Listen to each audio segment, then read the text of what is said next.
Hi, this is video 277. Dave and Norman have started manufacturing the 8 top skins which cover the entire length of the rear fuselage of 18 feet. Keith started to remove the ribs from the front spar, which was removed from the jig last week. Jim, the chief engineer of the Canadian Flying Lancaster, is on one of his volunteering visits to EK. Norman's getting on well with manufacturing the underside skins from the rear turret to rib 35 and 38. I start with Dave and Norman laying out 2 of the removed skins from the top of the fuselage. Yeah. That looks better, doesn't it? Yeah.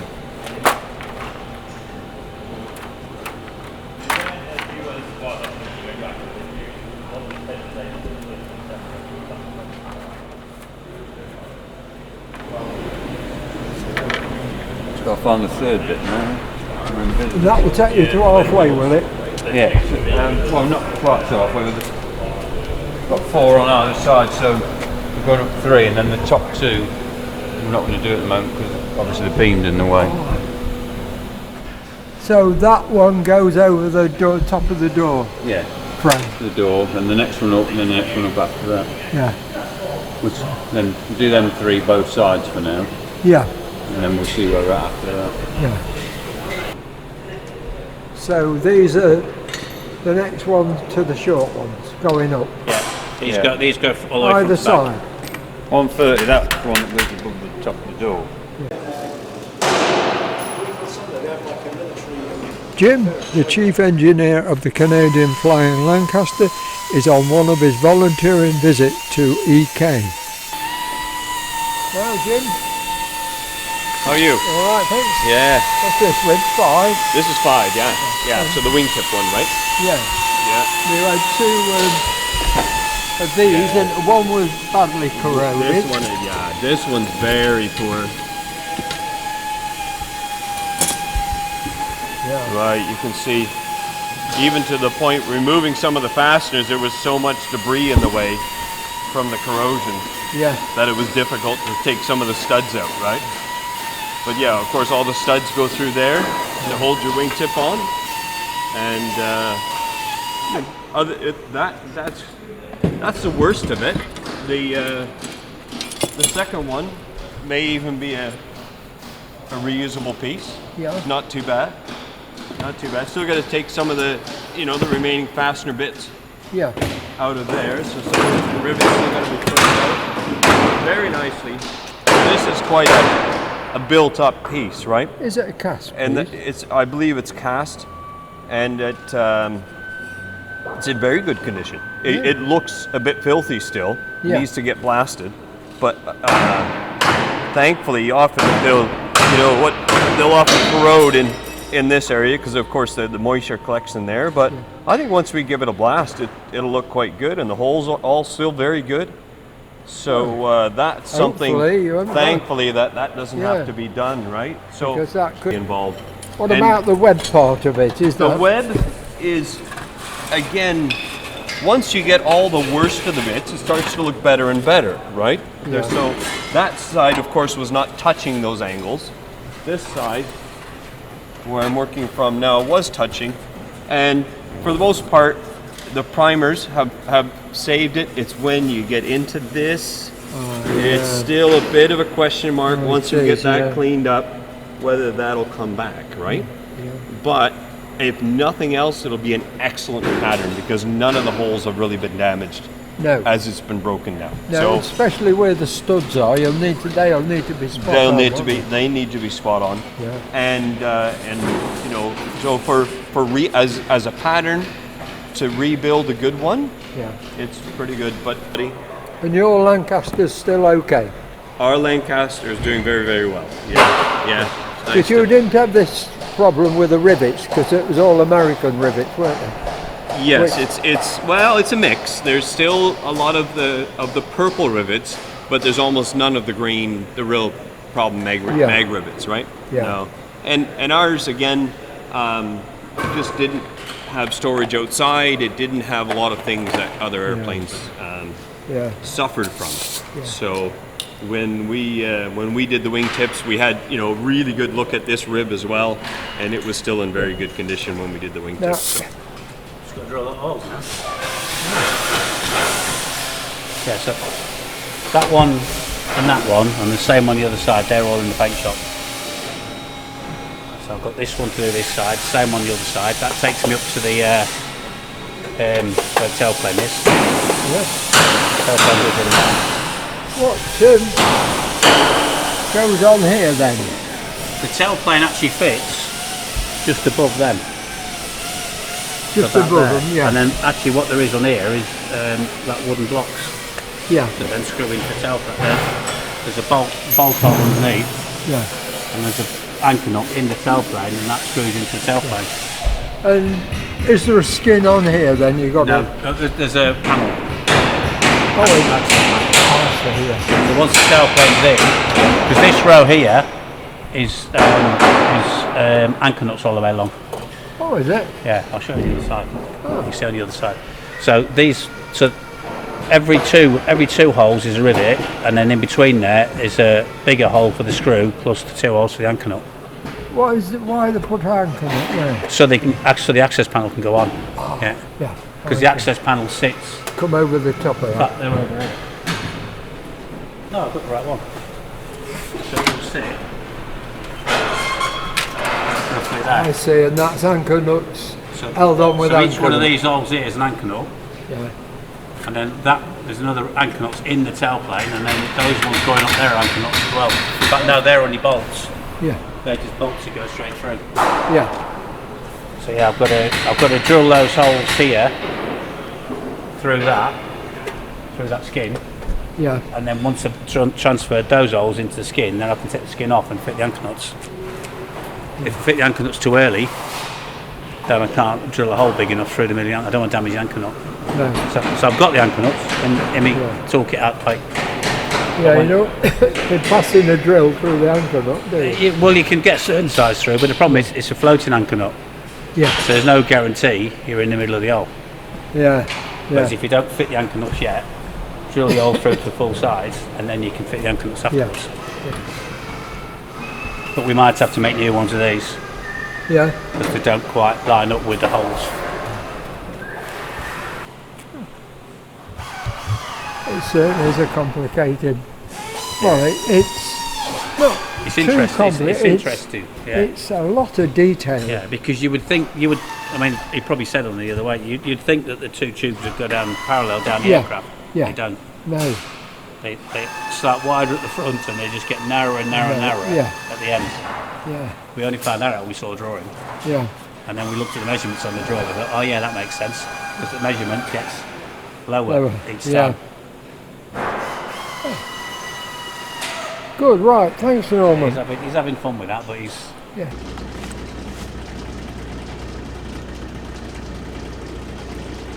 Inside the wartime building, which was part of the cafe, will be attached to the new building.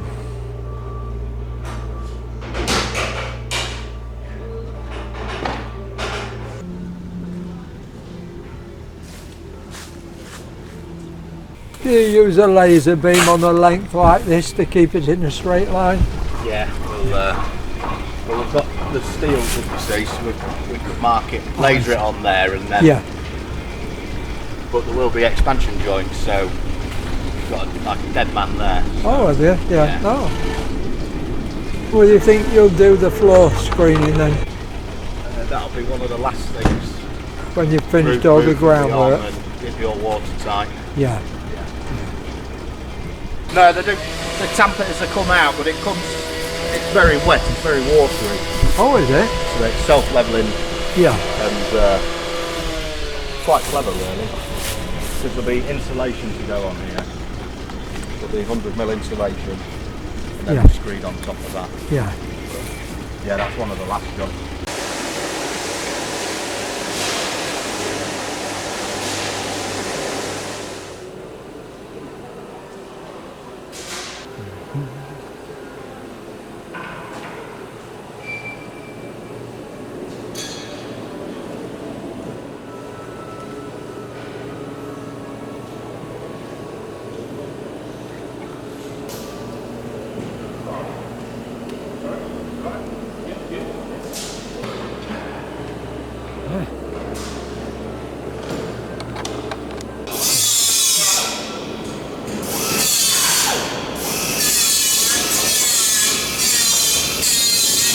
These skins are 18 foot long.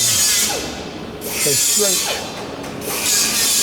from one end to the other of the rear fuselage.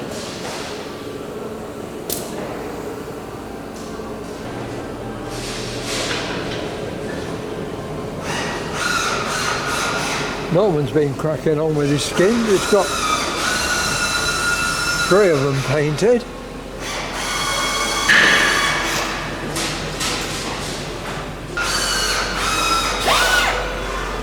They've been cracking on with the skins, the lads, haven't they? Yeah.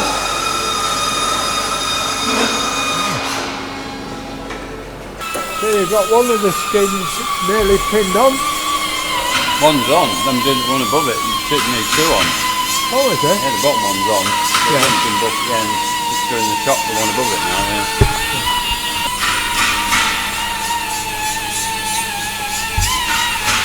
Yeah, you can see now from the inside the 2 long 18-foot skins cover the full length of the rear fuselage.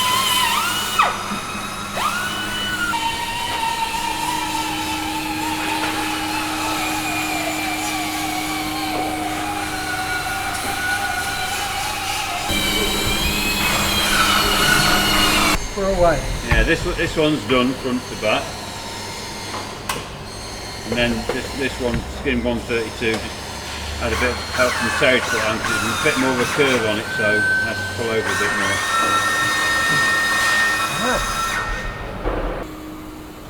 That's one of the bottom of the double rib, is it? Or top of the double rib? The double skinned rib.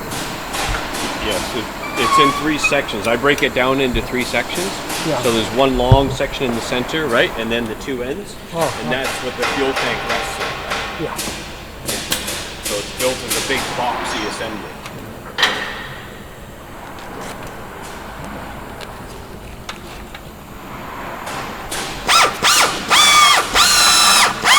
You alright? Well, thank you. Right.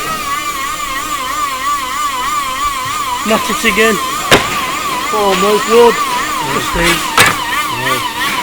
They're all part of that. All this stuff. So I've made new ones of them now. Yeah. Got the juggling and all that kind of malarkey. So, Oh, you've got a jogger in it, have you? yeah, Oh, yeah, it's there. quite a big one actually. To be fair, when you look at it, goes over the top of the frame at the bottom. So I've put new ones in now. So I've made all new ones. Yeah. So I've stuck them in. So now I'm just doing these little things. Are they, you've got to make new ones, have you? Yeah, altogether? well they sit on the stringer. So they sit like that on the stringers. What, is there strength in there? Yeah, it's like a strength, but it sits in here. Yeah. Do you know what I mean? It's like little webs. There's one underneath it's still fitted. So yeah, I've got to start replacing them now. So I've managed to get all all the plates on. You've got them painted as Got well. them painted, and so they're just all gripping into place now. Then I'll have to start riveting them on. So Will you complete the form before you rivet anything? I think so. I reckon I'll get that one done. And then once I've got that one gripped in place, a new one, then what I'll do is all the cleats that we've made, can't rivet them to the string yet because we'll probably have to replace majority of the stringers. What I can do is I can rivet them to the former itself. Yeah. Do you know what I mean? So I'll probably rivet them all to the former. Then when it comes to putting my new stringer in, I take that one out, make a new one and offer it up. I know then that keeping it level between them two, I end up with a fighting chance of picking up, making fresh holes for in the new stringer for the cleat. You know what I mean? Yeah. Progressing? Progress, you know. Cracking on, as they say. Right, thanks Chris. Righto.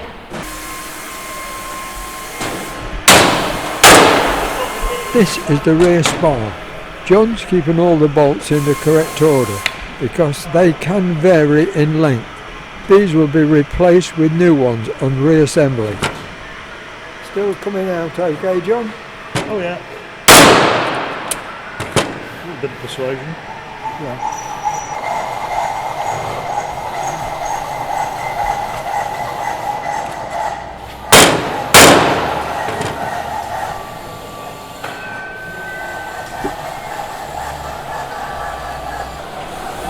Keith removed the leading edge skins and has started on the stringers and ribs.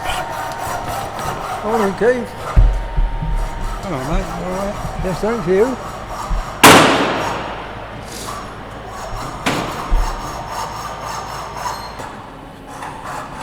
Was the leading edge skin okay? Pardon? Was the leading edge skin okay you've taken off? I haven't inspected them yet. There is a couple that need some blending because there's some chafing there. Yeah. And it came off the jig okay, John said. Yeah, it's lifted straight off. These two. Sorry. One there. Oh, that's one, is it? Yeah, look. Yeah. These stud bolts on the French Lancaster NX611 boom took 11 and 18 ton PSI to remove them. So this time they are ready for the challenge on NX611. They press out from the bottom, so we'll have to flip it over to put it in the pumpy. Yeah. And they come out this way, do they? Yeah, come out that way because it's shouldered this side, see? Yes, I see it is, yeah. This is the taper, yeah. Shouldered washer. Yeah. It's over the top. You would just have to leave this bracket on, will you, till you press it before, when you press it out. No, these will all be, everything will be clear, all that they'll bracket be. will come off all right, will it? It'll look like that Yeah. when we come to press these bolts on. Because once you take these rivets out here and disconnect it from these stringers, this rib will lift straight off with these still attached. Yeah. Because they're cut out around the bolt, they're not actually under the head of the bolt. I see, yeah. You want to try and have the booms off and completely ready to do whatever they want by the new year. Yeah. Good. And then we can concentrate on all the parts Yeah. while these are all being sorted out. Yeah.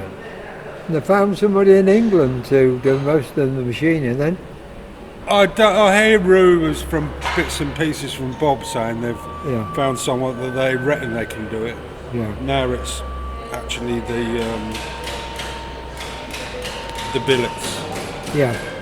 They've got that are causing a problem. Getting hold of them. I think they were talking about maybe instead of having Bob was saying that you might be able to get away with actual bar. Big bar. What, a square bar around? Oh, I see, yeah. Yeah, and kind of cut out of a. Because if you look on those pictures, John's got in that book, they're made as pairs. They come out of one bar that's kind of rectangular shaped, and it's cut on a machine with an angled, like reciprocating saw, like that, and it just goes down and just cuts. And then you get the two. You get two out of one billet. Good, isn't it? That's how they did it. Yeah. The right material already made in bar for the right length. Yeah. It's cheaper to do it that way than it is to have them specially made. Yeah. And with all the information from the makers on it, it'll save it straight to the CAA, can't it? Yeah, well the thing, I don't know what the thing is with the CAA, what the hold up is. Yeah, but as they were saying, as they machine them, you get a billet and it's dead straight. As you machine it, it starts to bend all on its own. Yeah. What was that? The stresses in the metal, or just the machine? Yeah, it's just the grain, because you're not cutting all of the grain out in one go, are you? No. You're taking parts of it out. Yeah. So the material will bend because you're changing the stresses actually in the piece of material. Yeah. So they machine one side, and then they turn it over, and then they machine the other side. So it curves one way, and then as they machine the other side, it curves back again. Clever, isn't it? Yeah. Right, thanks, Keith. Let you get on.